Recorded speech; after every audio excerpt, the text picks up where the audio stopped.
किस्से से कि जब वो विक्रमा अपनी भाभी ने किसी गैर मर्द के साथ कमरे में देख ले है और फिर वह पिंगला सोचे है कि ओहो चाड़ा हो गया और यूं अपने भाई तक बतावेगा और वह उसने धमका दे है विक्रमा रूस के चला जा है ना रोटी खाता ना महल में किते पाता सारी रात हो जाए है पिंगला ने दुखी होती ने कि तने गलत कर दिया कुछ तो बालक था तेरा खोट देख लिया और ऊपर ते तू छो मांगी तो रागिनी के द्वारा कैसे क्या बता दिया सुनिएगा।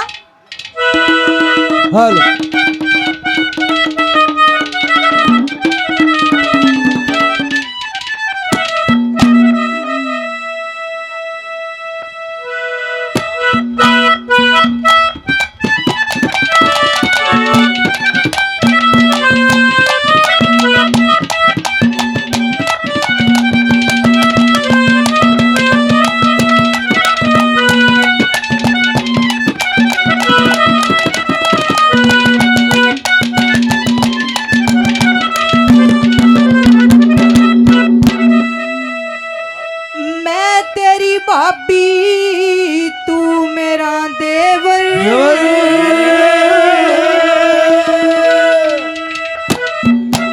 या तेनी भै नहीं तक रहार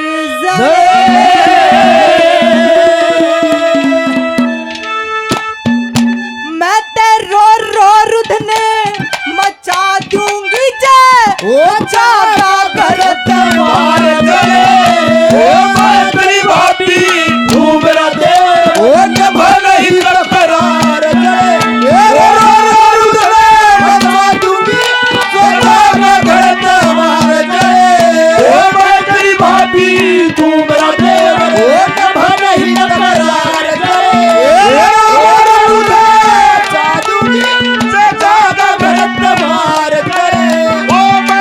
भाभी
भी दे डूब मरने की कहर चढ़े झाड़ झाड़ के पकड़ाऊंगी मेरे सर में की ओ भातरी भातरी ओ नभा नहीं तकरार चले वो धने मचा दूंगी जगह का घर पार चले। अरे अखियों ही अखियों में तेरी मेरी बात चली, अखियों ही अखियों में तेरी मेरी बात और बात यहाँ तक पहुंची वो मुझे तेरे बिना जीना नहीं सोच लिया, मुझे तेरे बिना जीना नहीं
Oh